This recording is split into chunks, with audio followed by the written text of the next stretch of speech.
I studied the Let me see if Martha shows up. Oh yeah, I was gonna.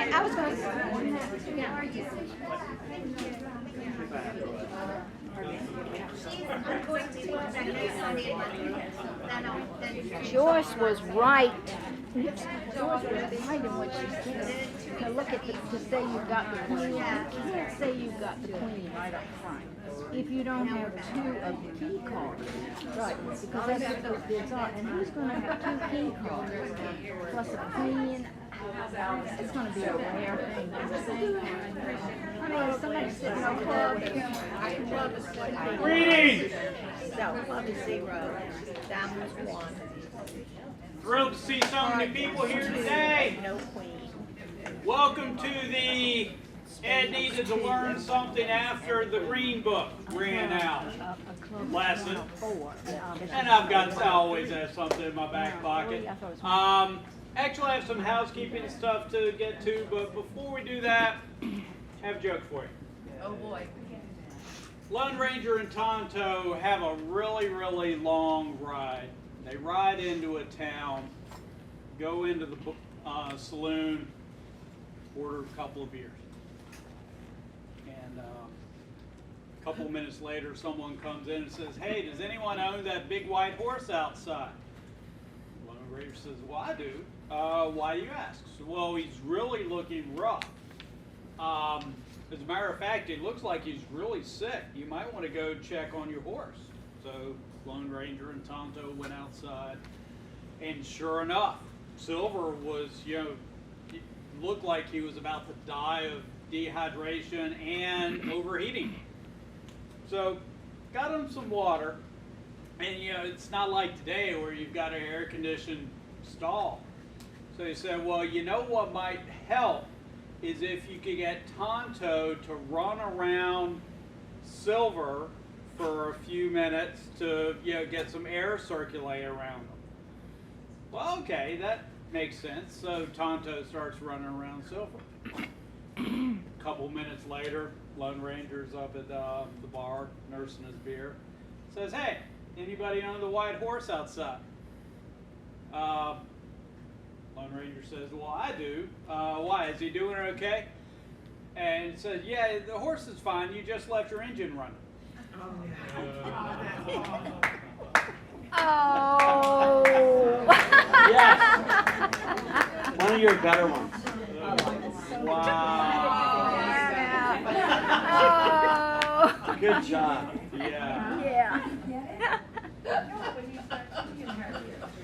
You can play it back and see how good your line is. Yeah. Okay. Housekeeping stuff. Yeah. September 18th, we start this all over again. Look, we don't have flyers, but tell your friends, tell your neighbors.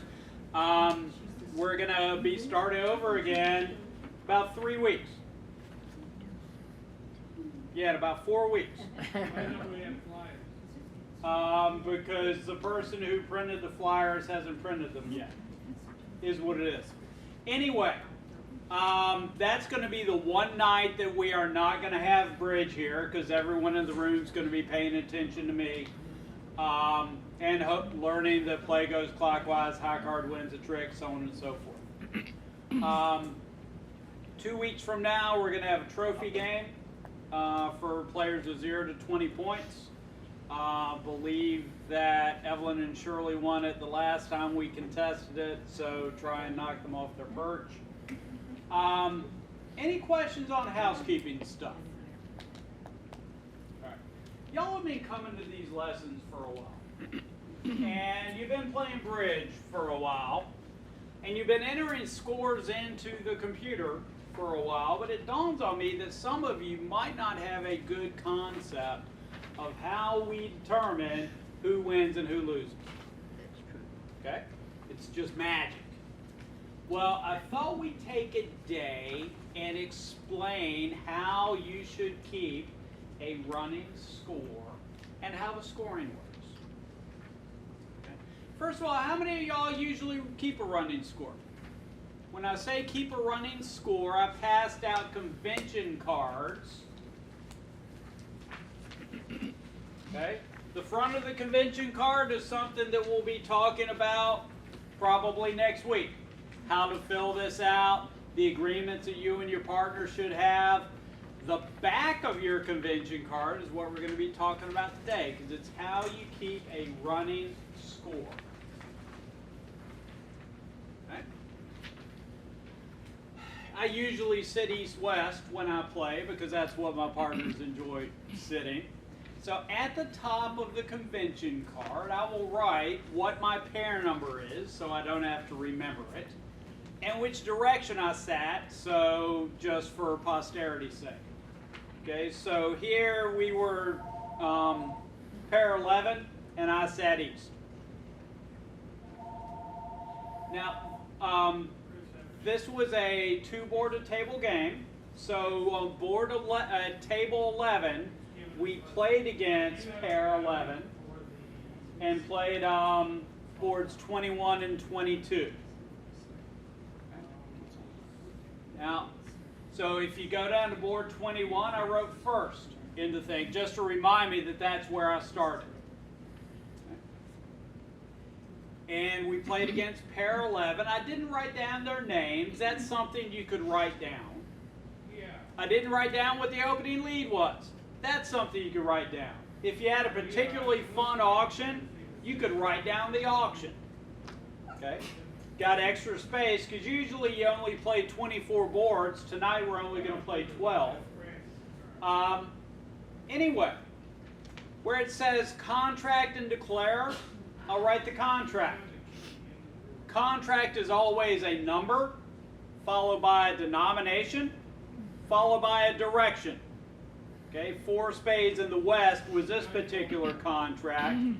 And the asterisk is how you represent double.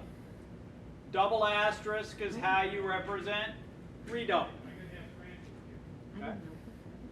Questions so far? Yes, sir. The column that says board and number of teams, of course you marked first in there. What is that generally for, that column? It's an extra. It's a bonus column. Okay. So write down anything you like. I wondered about that. Now, some people will write down in the points estimated column how they think they did on the board. Okay, every board that was played here was played 12 times. So the bottom on a board would have been a 0. We beat no one. Top on a board would be 11. So if you want, you can guess to see how you did on the board. And then the points column to the right is actually how many points you got on the board. When I say points, what I'm talking about is match points. How many people you beat. Okay, and we'll get there in a moment. Any questions so far? Yes, ma'am. So you're number 11 Yep. and you're playing 9. Well, I put in the versus column, I'll put down who we played the board against. So board number 1, we 'Cause played I've got against. 9. Okay. You know, that's in the last. Yeah. That's last.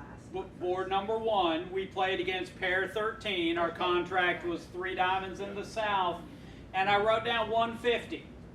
Okay? I didn't write down plus 5. I didn't write down plus 2. I wrote down 150. Do you know why? Because I know that 150 in a 3 diamond contract is making 5. It's really good practice for you. Okay? Now, y'all have kind of graduated from the green book. Okay? I'm going to give you some advice. There are some scores that you should just know. Okay? If you're in 4 spades in the west, vulnerable, and you made 4, the score for that is 620. Okay? You can always look it up. I personally don't know what 5 diamonds doubled and redoubled making 7 is. Okay? But if I pull out the 5 diamond contract, look back, okay, well 2x, 2 over tricks and redoubled, it's either 1200 if I'm not vulnerable or 1800 if I'm vulnerable. So you can look them up. Okay, you can look any score up, but there's some you should just know. 2 spades making 3. 2 spades making 3. This is where everybody in the room should say 140. Okay? It's just a good thing to know. Okay? Do not,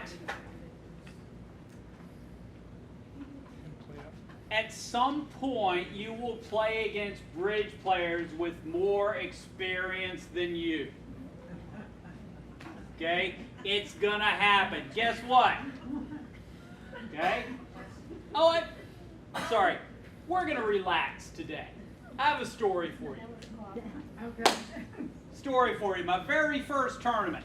I'm down with John Clokey in Myrtle Beach. Had about 200 master points at the time.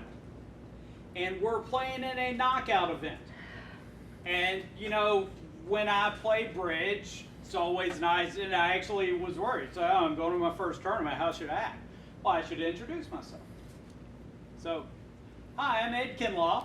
And I go, hi, I'm Jeff Hampson on my left. Hi, I'm Eric Grieco on my right.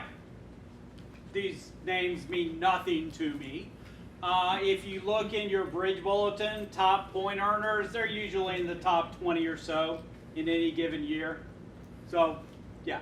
When I say act like you know what you're doing, introducing myself to some of the best players in the world probably didn't get us off to the best start. It's like, oh, this guy doesn't know who we are. We're gonna smack him around like a cat toy.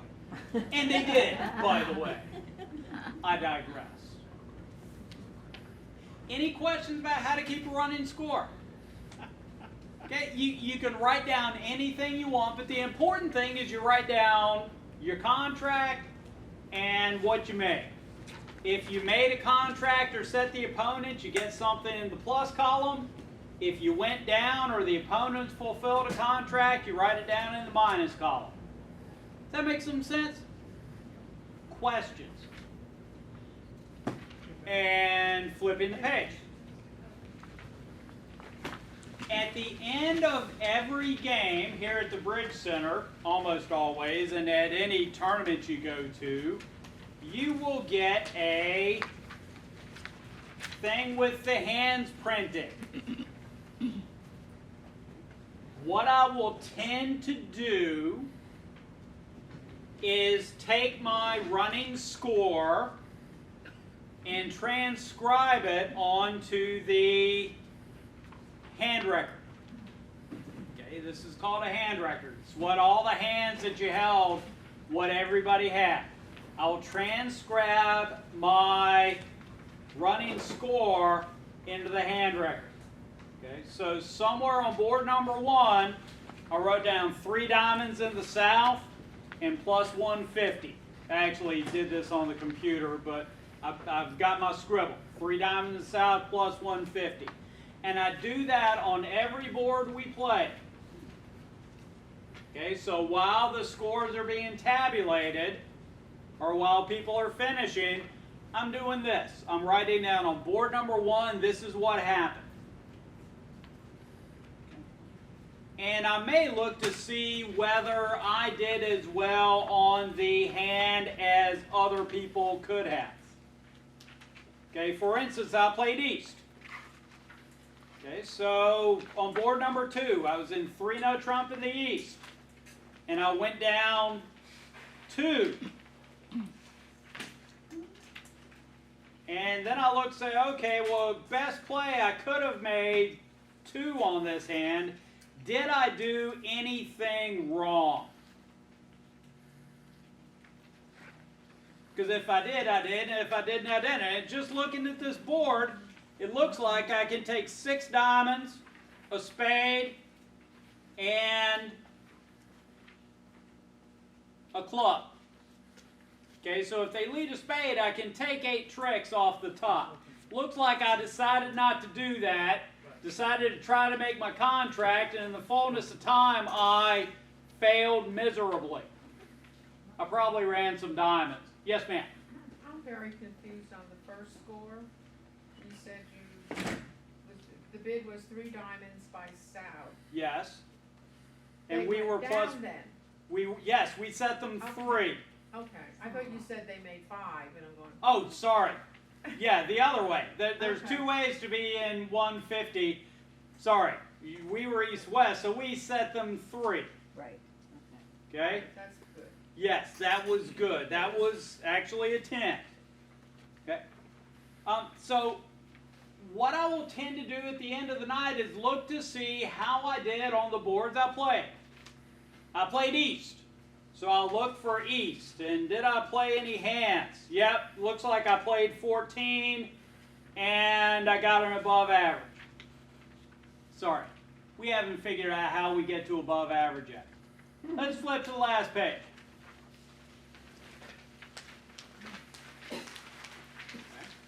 This is a recap. Okay? You will be able to get one of these at the end of any game that you play in here at the Bridge Center. It basically shows who won. Okay? If you look at this sheet, you'll see that there is an A flight, a B flight, and a C flight. This game is from June 2011. I think that's the last time Govan and I had a good game. That's why I saved this one. There's an A flight, a B flight, and a C flight. A flight, everybody is eligible to win.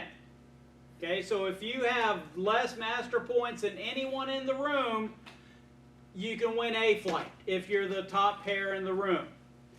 Now, in this particular room, this room goes up to people with 100 master points. Some of you have less than 1. Okay? If you and your partner have less than 1 master point, you may not be in the top 3 or 4 in the room, but you can still get master points if you are the top pair in your bottom stratification. The way Paul will set this game up in general is A flight is everybody with over 50 points. So if you got 50 or more points, you're only eligible to win A flight. If you have between 20 and 50, you're eligible to win B flight and A flight. And if you have less than 20, you can win C flight and B flight and A flight. Does that make some sense? Okay, you've got less than 20 points? Okay, if your partner has less than 20 points, if you are the top pair with less than 20 points, then you will win C flight. What's the flight mean? Flight is just it's based on how many master points you have.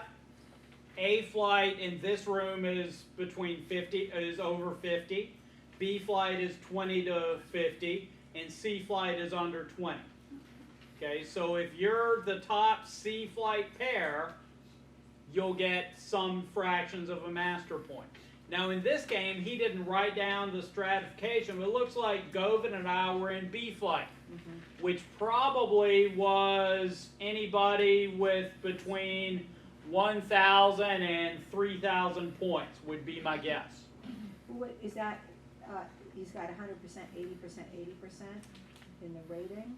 Is that different, right about that? Yeah, if you're open, that means that you're getting a full amount of master points.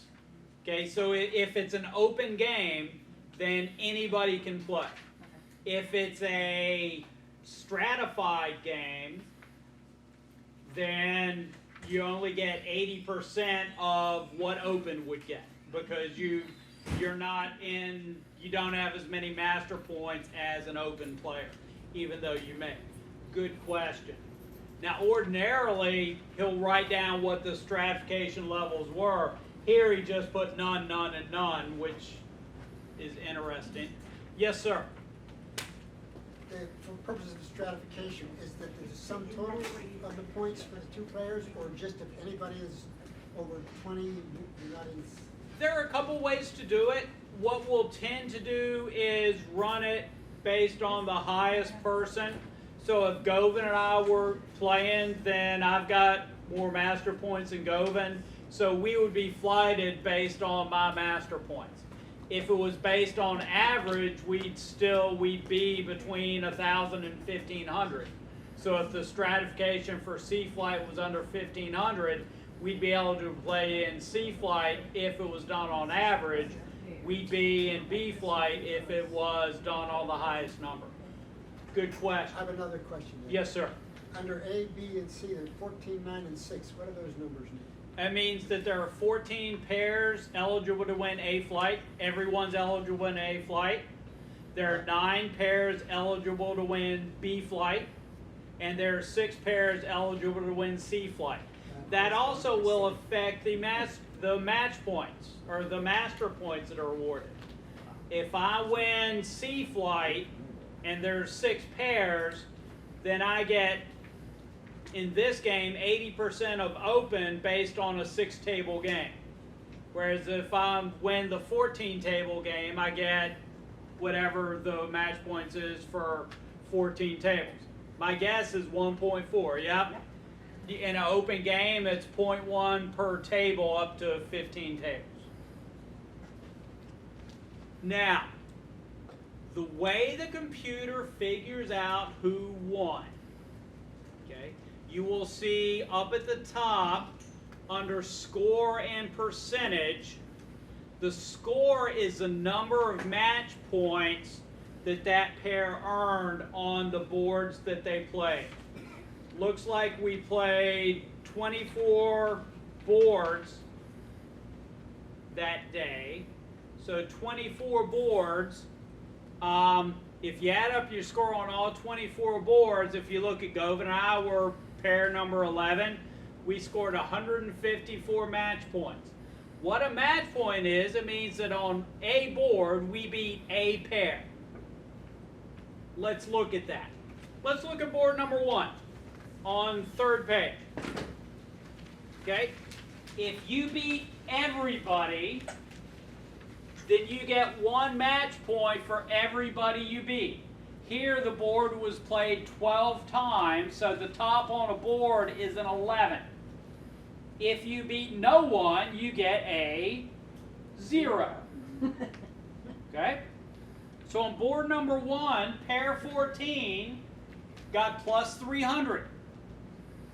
Okay? They beat everybody in the room, so they got 11 match points, 11 out of 11, or a top on that board. Okay? Pair number 11, that would be Govin and I. We got a 10. We beat 10 out of the 12 pairs that played the game, or beat 10 of the 11 other pairs that played the game. Now, it looks like there were 1, 2, 3 pairs who allowed the opponents to make -1, who went -130. -130 means that the opponents made 4 of a minor. Okay? They all tied for bottom, and when you tie, you get a half a point for every one you tie with. So if there were 3 pairs that were -130, each one of them tied 2 other people, so they got 1 match point. Okay? Now, in general, your score is going to be a top, a bottom, or somewhere in the middle, because those are the only 3 options. Okay? On an average score, if top's at 11, we get a 5.5. Does this make some sense? A little bit of sense. Doesn't make any sense. Doesn't make any sense. Where's the 5.5? Where's it? All right. Yeah, we need a projector. All right. So let's do that one more time. Hand number 1 was played 12 times. Pair 14 got plus 300. So they beat everyone. They got an 11 out of an 11, because 11 is the top score you can get on a board. Okay, pair number 11 got plus 150, so they beat 10 other pairs. And then it goes all the way down to, well, it looks like there were 3 couple people who got plus 100. They got 8.5. So they beat 8 pairs and tied 1, so on and so forth. So on every board, it's going to be match pointed. How many pairs did every pair beat? Yes, sir. So it's the dash being a half. Dash is a half. Okay? Making a little bit more sense. Okay, and what the computer will do is on every board, it'll match point every score. And then it will add them up.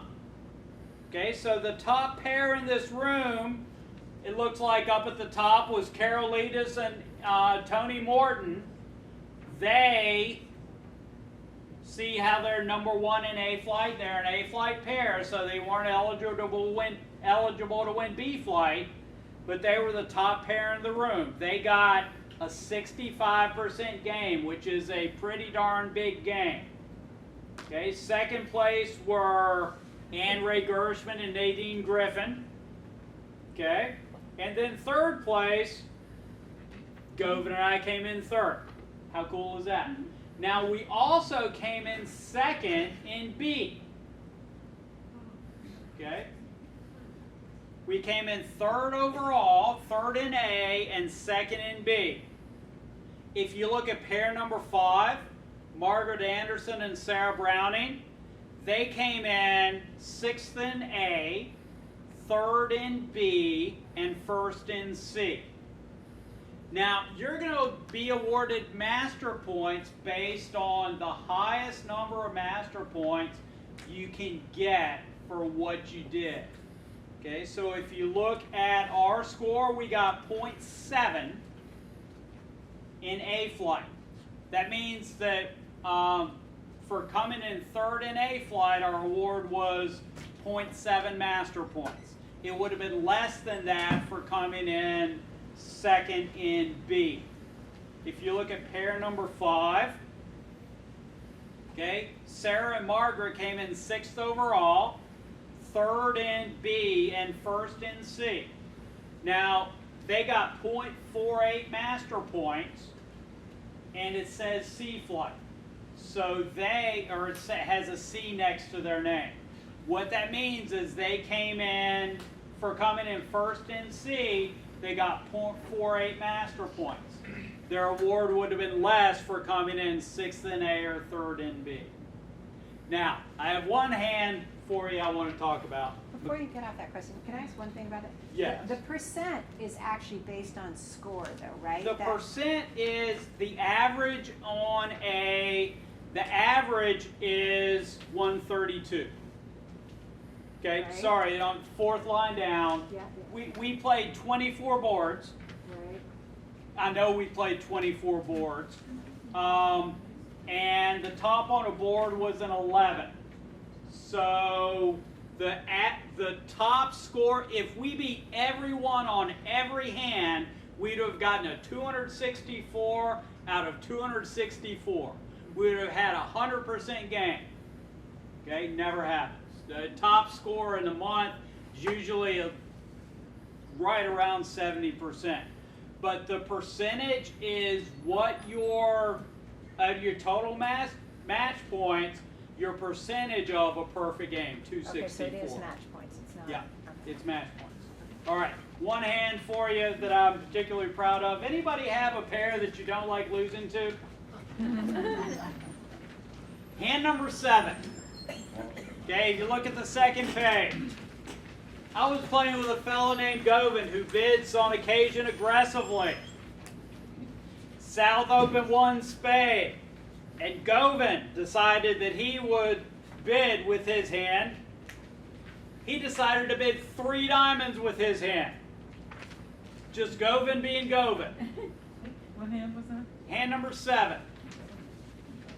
It's a weak bid with a bunch of diamonds. Nora supported spades, and I bid 6 diamonds. Because certainly if Govin has a 3 diamond bid, we should be pretty darn close to making 6 diamonds. And as it turned out, 6 diamonds makes, but that wasn't the fun part. The fun part is on occasion when somebody bids like that, then the opponents think that you're trying to steal from them. So the person that I enjoy beating bid 6 spades, which I decided was a doubleable contract since I had 2 aces and a side king and my partner had made a bid. And it turns out that, you know, it was not met with rousing success. Looks like we set 3. Who are you playing against? Yeah. Who was it? So using this Jack data, we and can Bill. find that out. Oh, I know who it was. Right, I know who it was too, but, Yeah. but you can use, if you just use what Ed said, you can find it out. That's the quiz question. Jack and Bill. Well, no, because it was on the north-south Number 7. side that you don't have. Okay. I didn't give you the right, north-south right, side. right, you're right, we can't see All it. right. Right. It is 6:30. Any questions about keeping score? Yes, ma'am. In the friendly bridge, do you add the 2 equal score together to get where they're stratosphered, or is it the largest? No, usually it's whoever has the most. We can do it either way. We just tend to do it on whoever has the most.